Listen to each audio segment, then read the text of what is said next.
What is up, everyone? Welcome to Elasmocast. So, in this episode, we will be talking to Duncan Irschick from UMASS Amherst about 3D sharks. How are you doing, Duncan? I'm doing great. Thanks for having me on, Ben. Yeah, I'm really excited to talk about this one. So, before we begin with what you actually work on, tell us a little bit about your background, what you study, and how you got into that.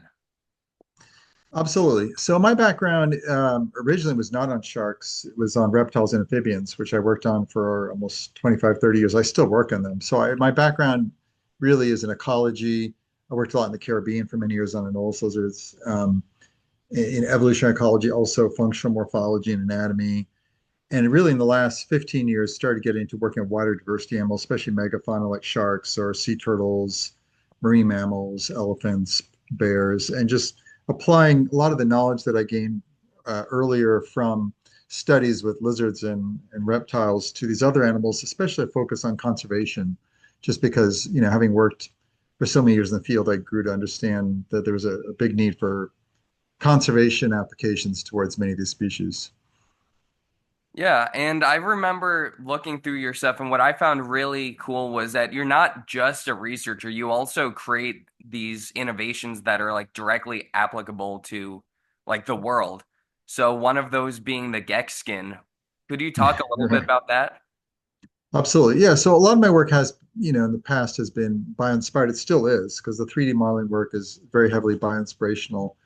But for about, over 20 years, I worked on geckos and how they climb, the mechanics of climbing, locomotion, studied them in the field in Southeast Asia and in Florida and in other areas, and then applied that knowledge and worked with a collaborator named Al Crosby, who was in the Polymers Science Department at UMass Amherst, uh, and some others. And we ultimately created technology called Gexkin. And there were some other people involved, people like Dan King and Mike Bartlett, and a lot of the people that were on some of the original work. And this technology essentially was like a gecko-like adhesive. It could adhere to surfaces. It was very powerful. You could easily remove it. You could clean it, and then ultimately got parlayed into a into a startup. Um, and so, yeah, that technologies was a great, exciting innovation, and it's continued to inspire me to keep working on bio-inspired materials for some time now. And what does your lab mostly focus on nowadays?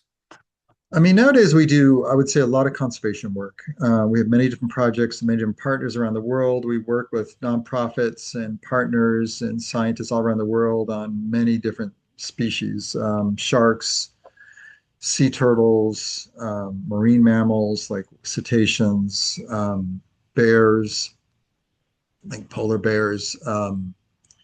Iberian wolves.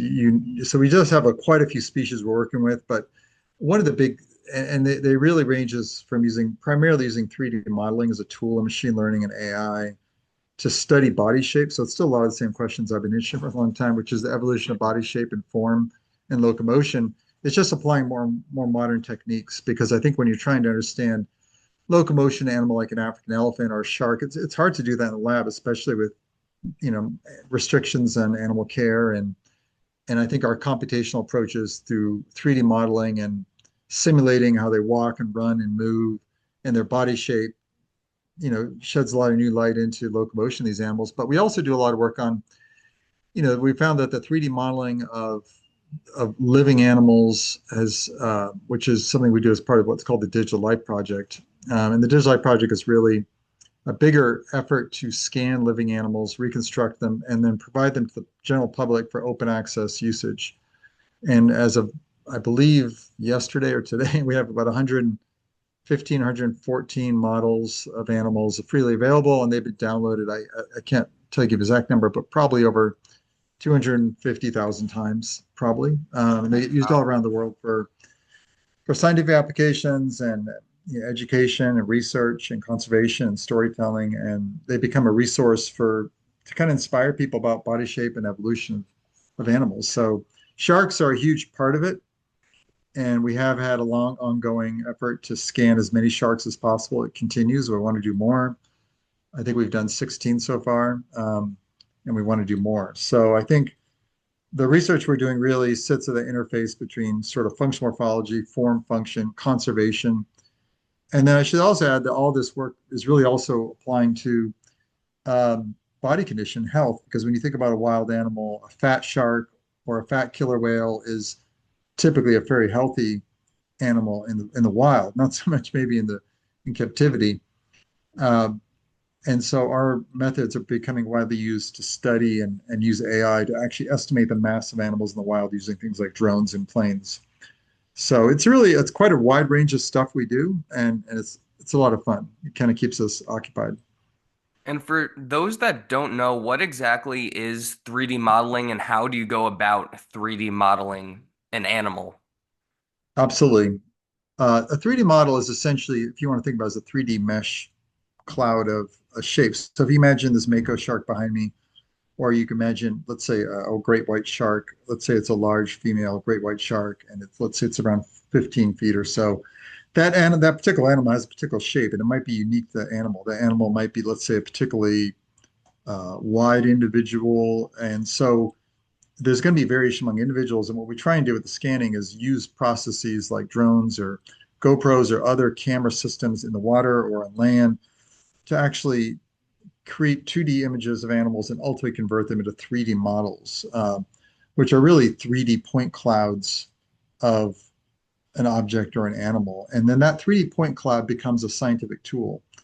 You can put a color texture on it. You can replicate color and the texture of the skin. You can actually also rig it and use it in studies of locomotion. So whereas a 2D image is just an XY system of pixels, a 3D model is in many ways a much more exciting and kind of opportunistic and futuristic way of looking at objects and things, because it depicts objects in their full 3D glory, and it just offers a lot more opportunity to all kinds of scientific applications. Yeah. And how was 3D modeling used before your lab historically compared to what you guys use with it now? I mean, obviously, anyone that's been to a hospital is going to be familiar with, taking a CT scan, um, maybe of a body part, or maybe a growth in a body or a skull or something like that. So 3D scanning comes in many different forms, and it has been used historically over the last 50, 60 years in many different ways, from CT scanning in a hospital or a vet clinic to maybe some kind of MRI applications, to 3D scanning of bridges and natural uh, formations, such as by engineers who are building areas. But really, I think our lab was one of the pioneers in applying kind of these scanning technologies to living animals. And that the reason it hadn't really been done before was that it's just hard. I mean, living animals present a lot of problems. They're often mobile. They can be hard to work with, to capture, to manage.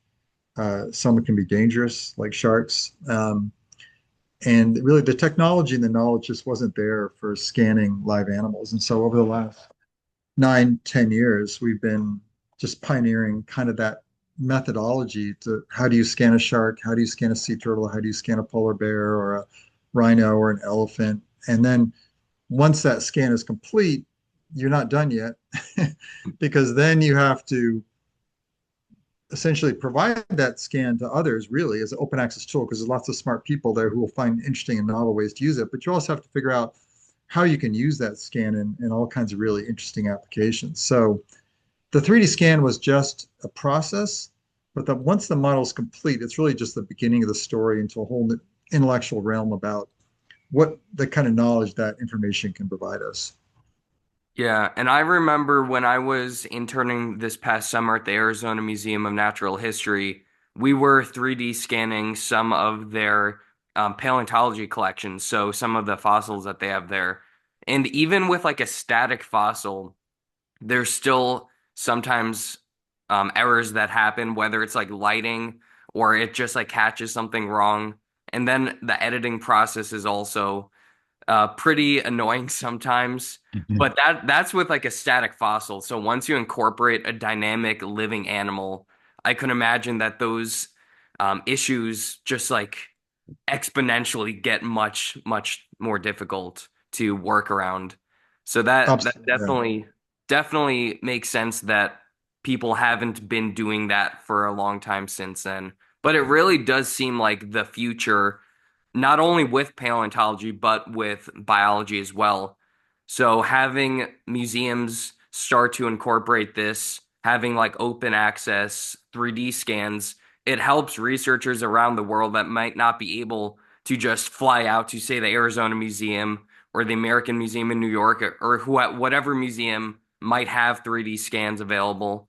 So it definitely helps with research for that. And also, there's been a debate in the paleontology side of things whether these scans are useful substitutes for privately owned specimens, which is, I guess, a whole nother debate that we won't get into.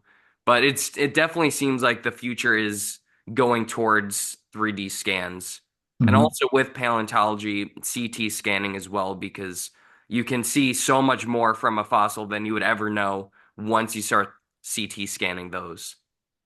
No, that's obviously true. And I think the world of scanning is infinitely deep and it's evolving. I mean, if you think about the way, if you think historically, when a CT scan traditionally was taken, it required very cumbersome software to analyze it, and it was typically viewed in slices, right? Not as a whole 3D model. And also, they were kind of static, right? I mean, there were sort of these objects that you scan, and you looked at it, and you stared, and they were often early on just diagnostic tools. Did the person have cancer? But now we're seeing this incredible new renaissance in the way scanning technologies are getting used and integrated across platforms. We've certainly integrated CT scans with photogrammetry scans. We've combined them. We've actually taken CT scans and we've, resurrected an animal essentially from them and also animated them based off video. So I think it's exciting because I think these are all just tools for scientists who study functional morphology, form, shape, and as you mentioned, when we think about natural history collection, there's tremendously, as someone who's used natural history collections for many years, I'd be hard pressed to find anyone who supports them more than me. But we also know that most 90 to 95% of most natural history collection items rarely or never get used. And that's not because they aren't valuable and they aren't useful. It's just you know, access. It can be challenging for people to come to a museum. It can be expensive. Maybe people aren't quite aware that that specimen is there. So I think when you scan objects, put them online, it certainly doesn't replace the original one, but it's just another tool in the toolbox for people who want to study the shape and the evolution of form. And I think it's valuable also to educators who are not going to have a lot of time to visit a museum, but if they can have that tool and show a kid and get a kid inspired about sharks or sea turtle, that's great. I mean, that's another young budding scientist whose interest has been kindled. So I don't see any downsides to it. It's just a question of building the protocols and the way we work and think about data. And I think that's kind of an ongoing discussion in the natural history museum community about where scanning sits at the interface of knowledge. Yeah. And you touch on it a little bit, but what are some of the challenges that you face when you're 3D scanning an animal, especially a shark, because now you're talking about a fast-moving animal that's in the water. Yeah, I mean, when we scanned, we did a scan of a great hammerhead shark. It was about 3.5 meters long. It was a female great hammerhead. His name was Nemesis. This was in Bimini Island, Bahamas, and this was done at a typical ecotourism dive location. So it wasn't particularly unusual to get in the water with a great hammerhead, although it was pretty awesome. um, but the setup was different. Usually that's the situation. Usually with ecotourism, there's a person there who feeds sharks, such as hammerheads or maybe tiger sharks or reef sharks or something like that.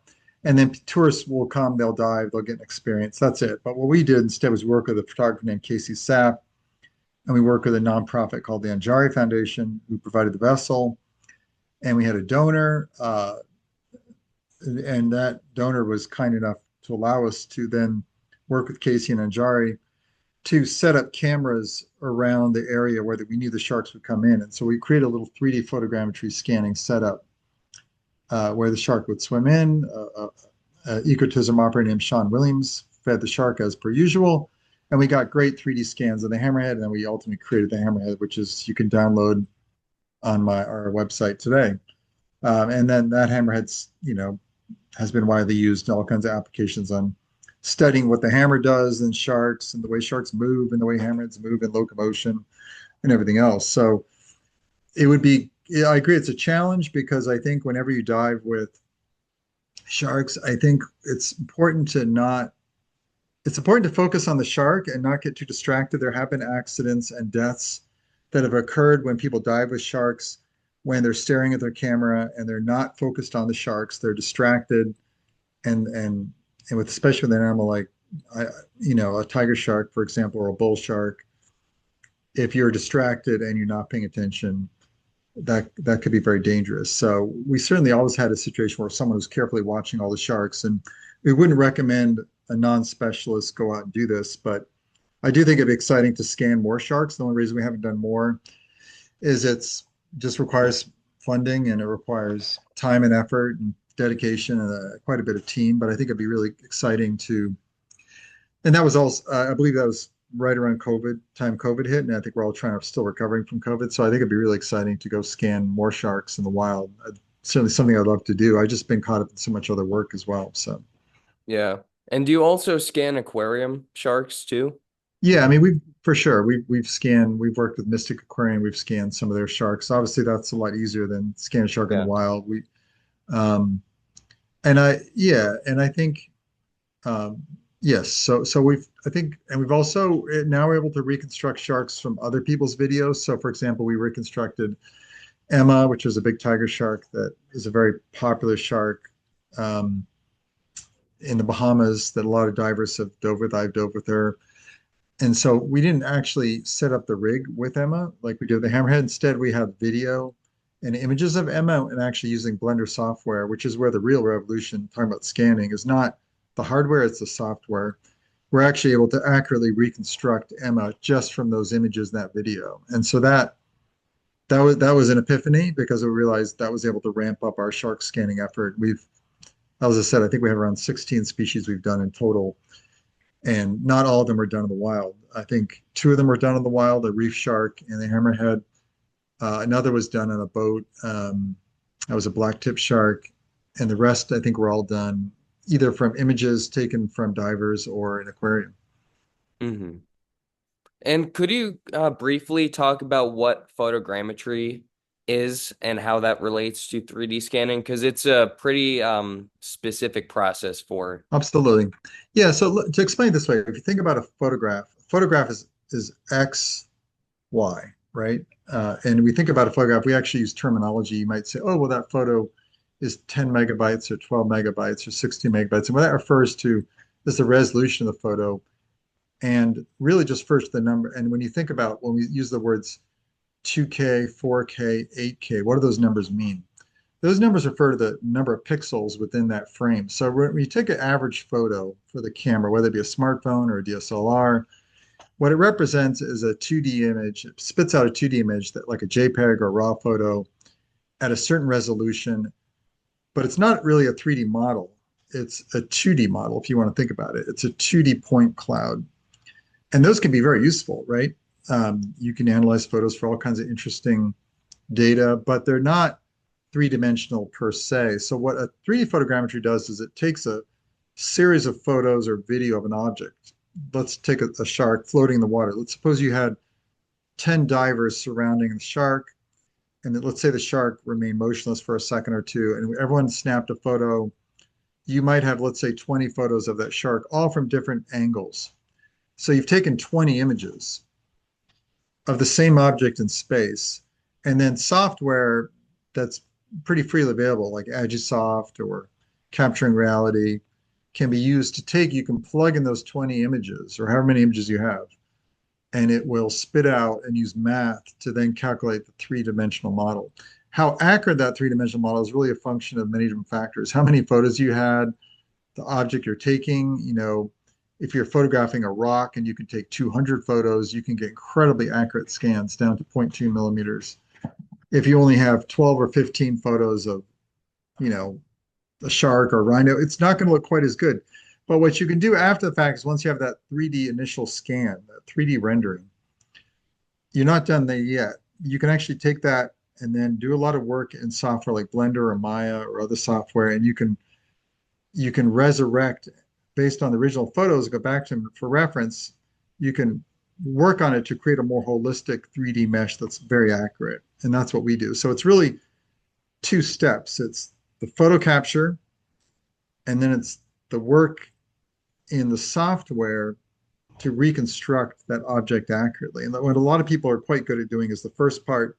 A lot of people struggle the second part. The reason we have some skills, the second part is just our knowledge of anatomy, especially shark anatomy, is a lot more extensive than most people would be, and also animal anatomy. And also, we just developed a lot of skills in software and Blender. We do train a lot of students in my lab. We have many students who learn these skills, and I have many collaborators I work with. So these are skills that anyone can learn. They just take time, but it's not entirely a boilerplate process. It's something that if you want high quality 3D scans, you do have to invest some time and energy. The good news is it's very doable, and many people around the world have done it. Yeah. And it sounds like there's, especially in that second part, there's a lot of art artistry that goes into that, especially with Blender and graphic design on that. So it's really cool how we can kind of blend your scientific expertise and some artistic skill and create something that's so usable for research. Yeah, I mean, I think we published a number of papers in the process, and we've shown that it's an accurate process because I think it's one question people often ask us is your 3D hammered accurate? Is it?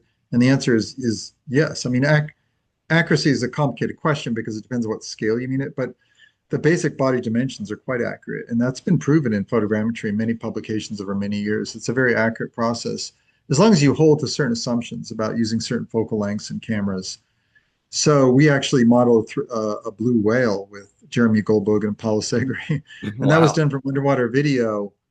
Um, and we published a paper on it. We showed that it was accurate, and we actually also compared it to historical whaling data and other data we had on blue whales.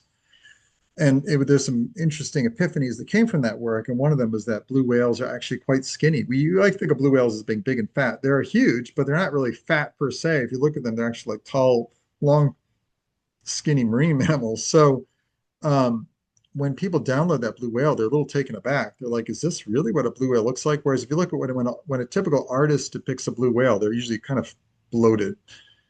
Um, and I think that's just human perception, right? When an artist does it, they're relying on not just their skill, which can be very impressive, but they're looking at it from their point of view of maybe a photo of a blue whale up close.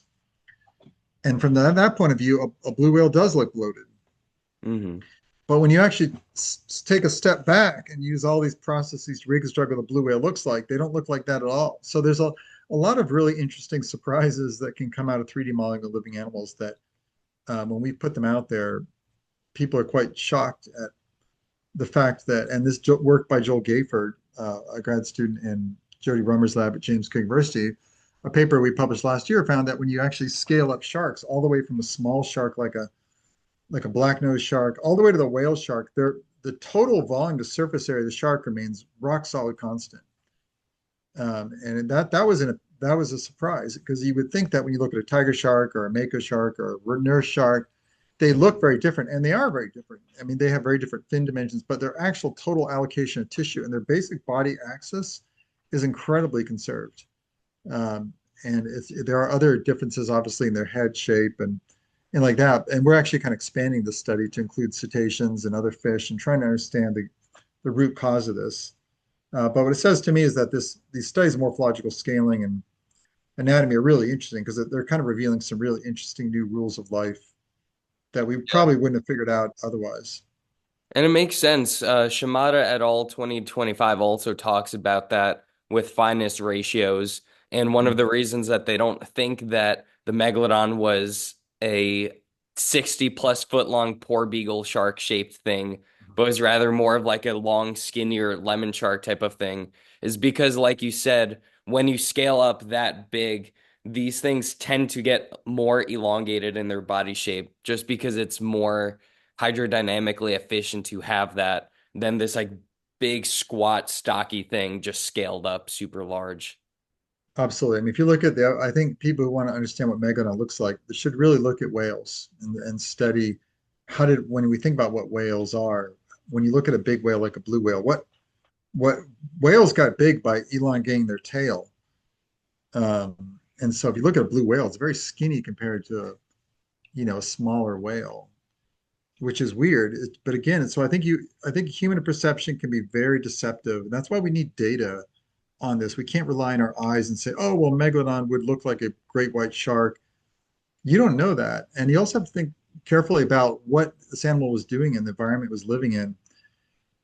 For great whites, we know those guys are active hunters, right? They have to have really high demand for locomotion. They have to be very fast swimmers, ambush hunters.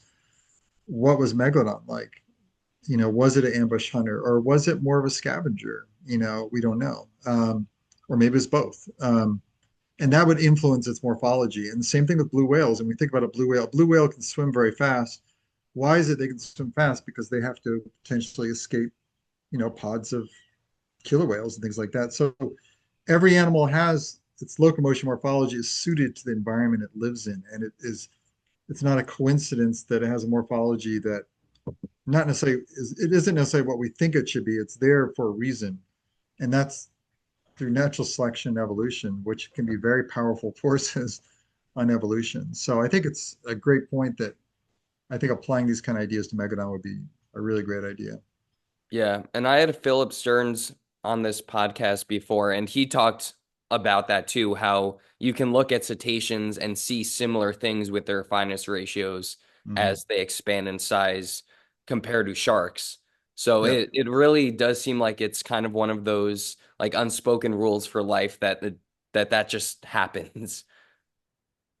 absolutely. Yeah, I think so. I think probably the biggest issue with Megadon is that there's so much popular culture built up around it, separating that from cold, hard scientific fact. I think that would be, like I said, a 3D modeling approach or a kind of a more empirical approach using computational approaches and also thinking about different swimming styles. So, like when you think about a mako shark or a great white, the way they hunt, they have certain styles of movement that are maybe more suited towards fast bursts, anaerobic, locomotor bursts. Like think about short fin makos, 90% of their diet in North Atlantic are bluefish.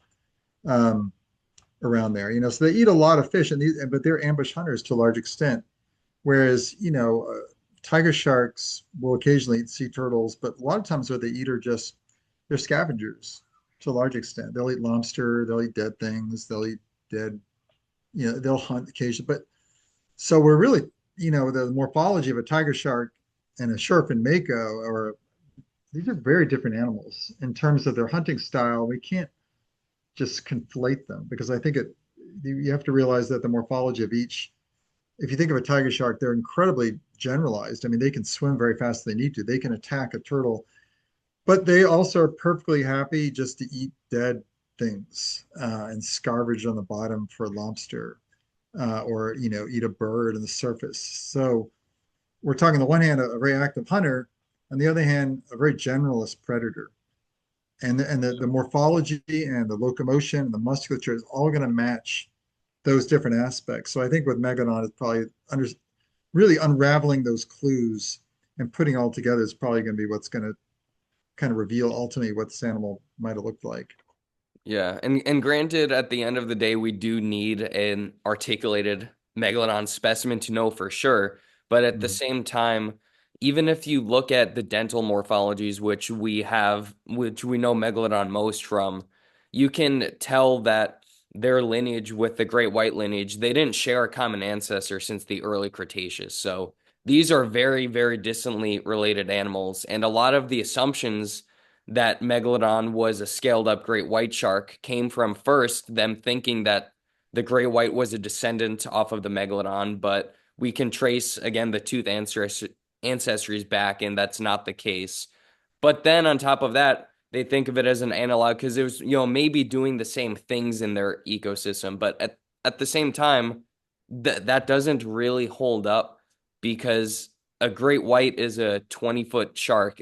It's not this 50, 60, 70 plus foot long shark that has been estimated. So naturally, their ecologies are not going to be the same. And we don't need to have a modern day analog for a megalodon because it just doesn't really exist. We don't have something like that alive today. So a closest analog is not necessarily going to be an accurate analog. I completely agree. I think I'm glad you mentioned that point. Is that it's really dangerous just to take a great white and scale it up. And even if you think about great whites, look if you look them in the ontogenetically, the transition that they have between when they're young and old, like once again that transition from a young great white and their shape to a full grown great white is quite a big difference. The great whites get much more bulky. Um, if you look at young white sharks, they're much leaner. And that makes sense because young great whites are hunting fish, they're hunting cephalopods. It's really when they'll hunt the opportunistic, right? Maybe if there's other food available, but when they become old, they make this big transition to feeding primarily on marine mammals, or mostly on marine mammals, a big bulk of the time. And so that's a totally different hunting strategy. And so it's not surprising their morphology changes. So I think, yeah, I think you're right. I think it's kind of like it would be certainly refreshing to apply different lifestyle models to Megalodon and do different shapes accordingly and have a more scientific, unbiased approach. And I mean, the analogy I would give also is with T-Rex, because with T-Rex, for the longest time, there have been debates. Was it a active hunter? Was it a scavenger? Was it both? And I think a lot of the work by John Hutchinson, Locomotion, revealed a lot about the modeling work about, he noted some very significant limitations on how fast this animal could probably run. Whereas, they're often depicted as sprinting at a certain speed. So I think we can take a lot of those lessons from T-Rex and probably apply them to Megalodon as well. Yeah. And what I find really crazy too on the great whites, how they scale onto genetically, that you have juvenile and young great white teeth that are better suited for hunting fish, and as they grow, their teeth become broader and better suited for marine mammals. So you see like these dietary adaptations onto genetically, which is really, really cool. Absolutely. Yeah. And the other example I would give listeners are sea turtles. We work a lot with green sea turtles. And when you look at a young green sea turtle, I know it's a shark Elasmocast, but I think there's a lot of less comparative lessons we can think about.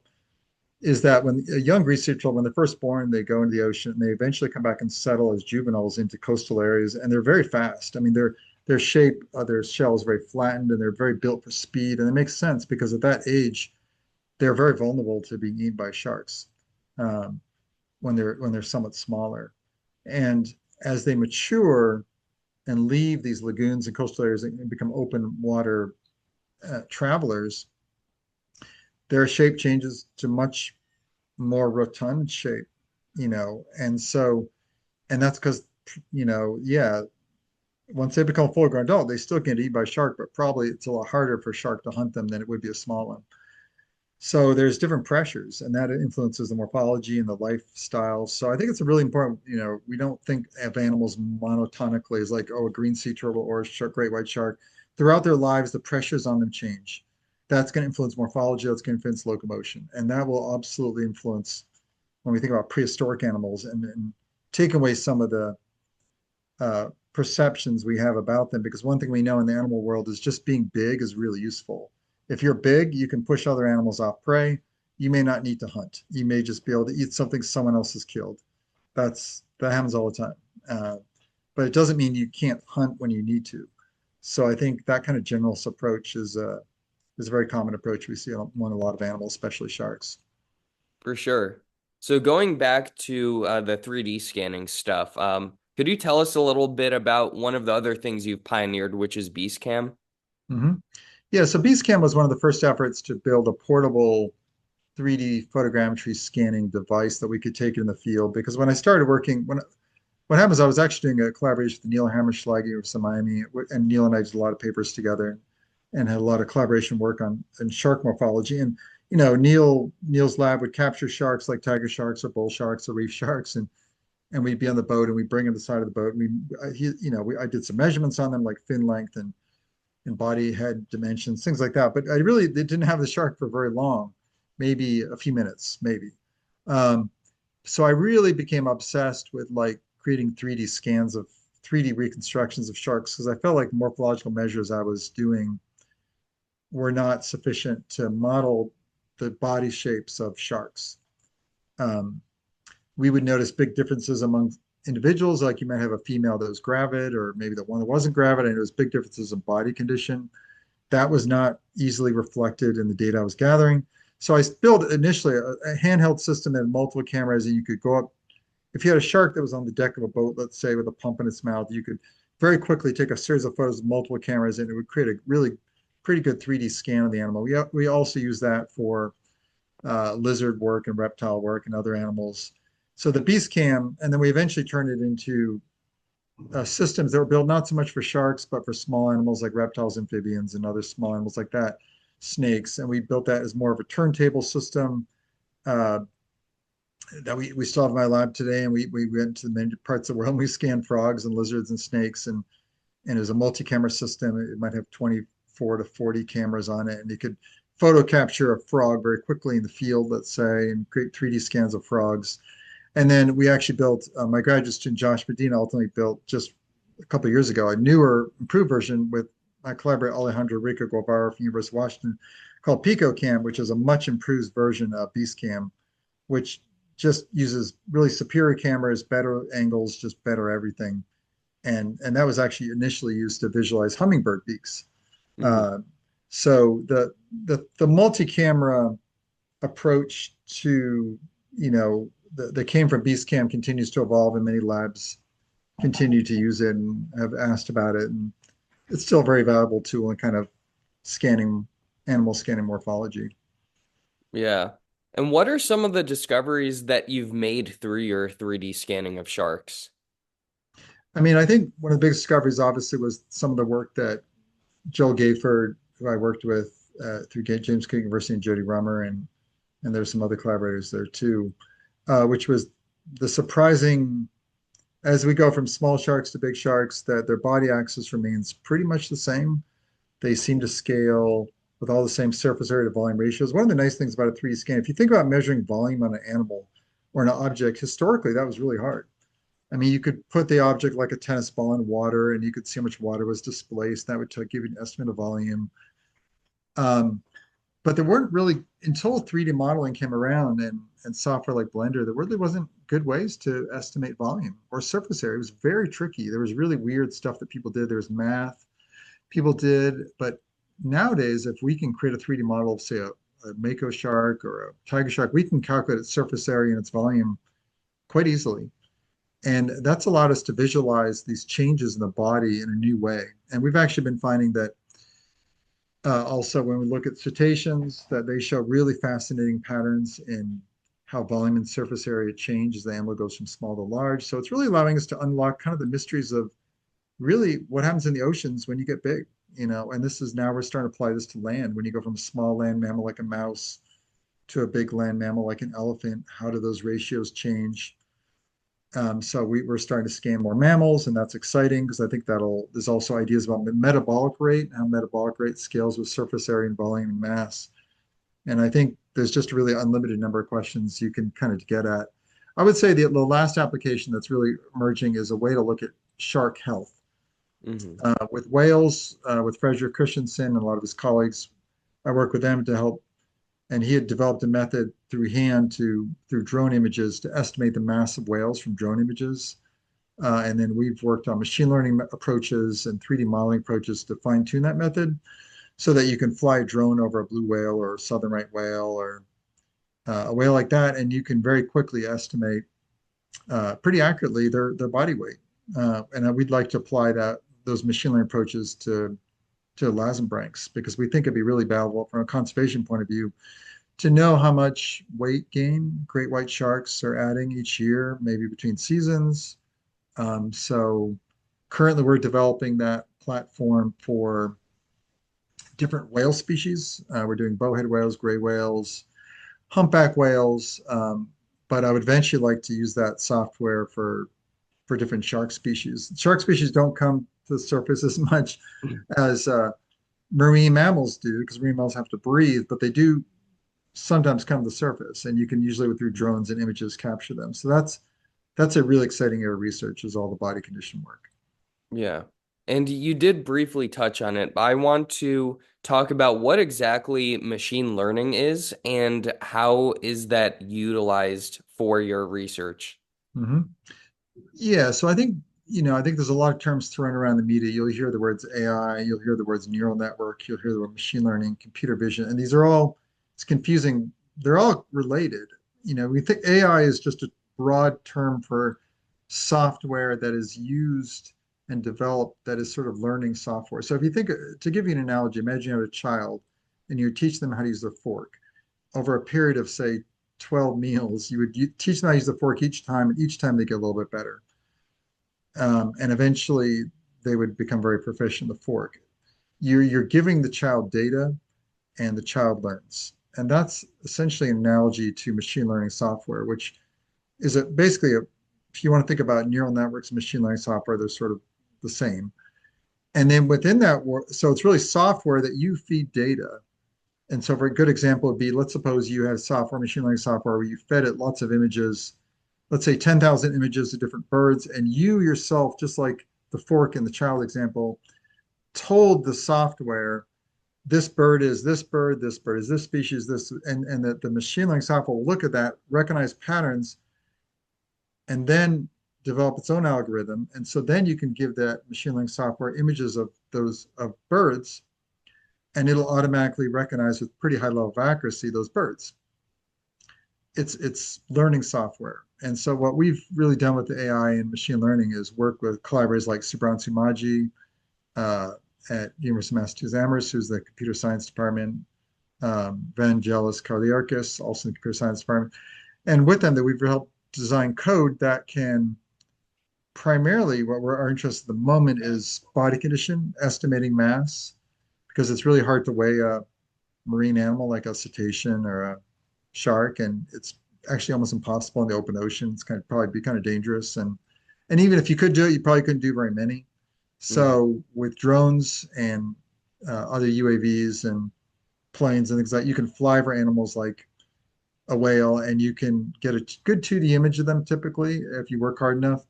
And then machine learning software, we can again feed the data. We can say, well, this animal is this length or this weight, and we can annotate it and make notes on it and feed that to the software. And then the machine learning software will learn and eventually get to a point where it can estimate body length with like 95, 99% accuracy.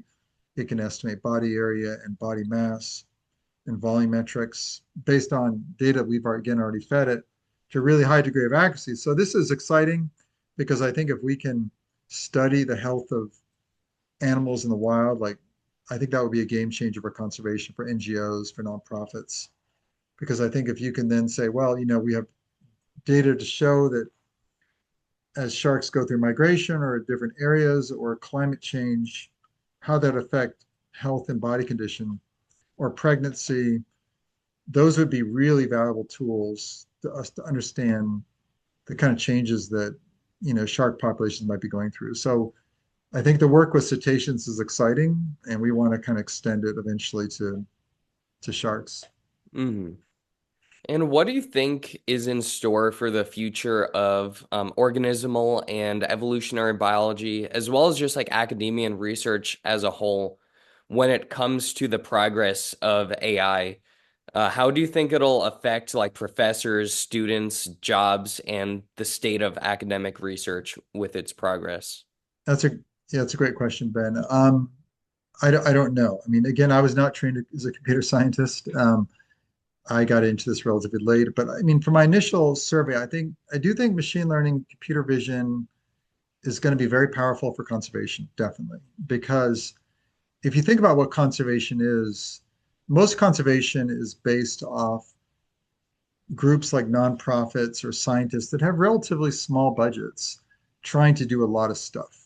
They're trying to monitor, rhino populations or elephant populations or shark populations, and they don't have a lot of time. They don't have huge crews and boats. So there's a need for tools that can analyze a lot of data very quickly. And that's exactly what machine learning does. So if you were, for example, when you think about cetaceans, there's drone images of whales. We have tens of thousands of them from different species, either from individuals or NGOs or scientists or any others. but people don't typically have the time to analyze those images. And so I think that AI offers an opportunity to create software that, once it's well trained, can analyze large amounts of data very quickly and just give you answers. So I think for conservation and certain applications and visualization of species and demographics and numbers, it is powerful. The only thing that gives me pause that I've seen is that I think a lot of biologists are not fully aware of the fact that when you create new software, it has to be uh, not just created but maintained. You can't just create software and leave it fallow for 5 years. It has to be updated, allowed. It has to work on different systems. It has to be accurate. That actually takes a lot of time to create really accurate, high quality software that is durable. And companies spend millions of dollars to create software that just does just that, whereas most scientists don't have those kind of budgets. Hmm. So I think I think that it's going to be a challenge to create durable software platforms that people can use widely, and that there's knowledge and how to use them, and also assessment of error, because whenever you have machine learning, there's error. There's machine learning systems are typically not perfect. What Hmm. is the nature of that error? Is it 2%? Is it 5%? It's really important we understand that. And I think if you're publishing data in machine learning and you're not presenting error, that's a huge problem. Hmm. And I've seen papers that do that because I think most people aren't even aware of how to do that because they're doing it for the first time. So I think I would really recommend biologists collaborate with well-known and well-established computer scientists who have had a lot more training in these methodologies and have a lot more skill and knowledge, and really build a deeper, longer relationship, and not just try and do a one-off, but think more deeply about their data, the long-term health of it. So I think it's a very exciting possibility, but I think it's going to be a while before we get to a point where we're seeing really good software that's going to be really widely used. Yeah. And one of the things that I've been curious about with utilizing AI for academic research is that academic research really holds highly the ability to create reproducible results. Mm-hmm. So, how do you kind of like walk that line with utilizing AI, but still creating something that can create something that you can like test again and keep testing? Does that kind of Yeah, make I mean, yeah, I think I understand your question. I mean, I think you're right. I think the issue of error, I would give the analogy to this. As a biologist, you're used to, let's give the example of body length in lizards. For a big part of my career, I would capture lizards and measure their snout fin length, their distance from their nose to their tail. Or if you're a shark biologist, when you capture a shark, you measure the distance from the tip of the nose to the insertion of the caudal fin. Uh, that's a measure of length of a shark, right? But there's error in that, right? Yeah. If two people do that same shark, you might notice a centimeter or two difference. If you measure the same shark twice, you might notice it. And that's because the shark squirmed or moved or that kind of thing. And machine learning is no different. There's error. There's error. And so there has to be upfront as a scientist, that's one of the biggest things where we are, right? We not only it's not that we get everything right, but we state our assumptions and we admit where there's room for error so others can build on that. So I think that um, I think you're absolutely right that reproducibility is really critical. That it's important that when you publish a paper on machine learning, someone else can then get that code from GitHub and use it, and they should be able to have the same level of success you had, Yeah. hopefully. If they don't, that's a problem. That's called lack of reproducibility. That's a big problem in science. We know this to be a big problem in many different fields. So I think I'll be curious to see how that goes. And this applies to our code too. We put out code earlier this year on cetaceans, and I think I'm sure we'll find out from others over the next 10 years or so. People will come to us and say, well, how well did this work? That's a good question. Hmm. And what are some of the conservation outcomes that you hope to reach with your research? Yeah, I mean, I think with the concept, certainly with AI and the platform we're building, that we hope to ultimately estimate body mass in sharks. I think that will have very powerful conservation implications. We've seen how it's transformed the cetacean community because if you think about what sharks do, let's take tiger sharks for example, which I've studied tiger sharks with other colleagues in the Bahamas. We know some of them migrate north, come up, spend time in New England. We know some of them go into the Gulf Coast. We don't fully know why they do that.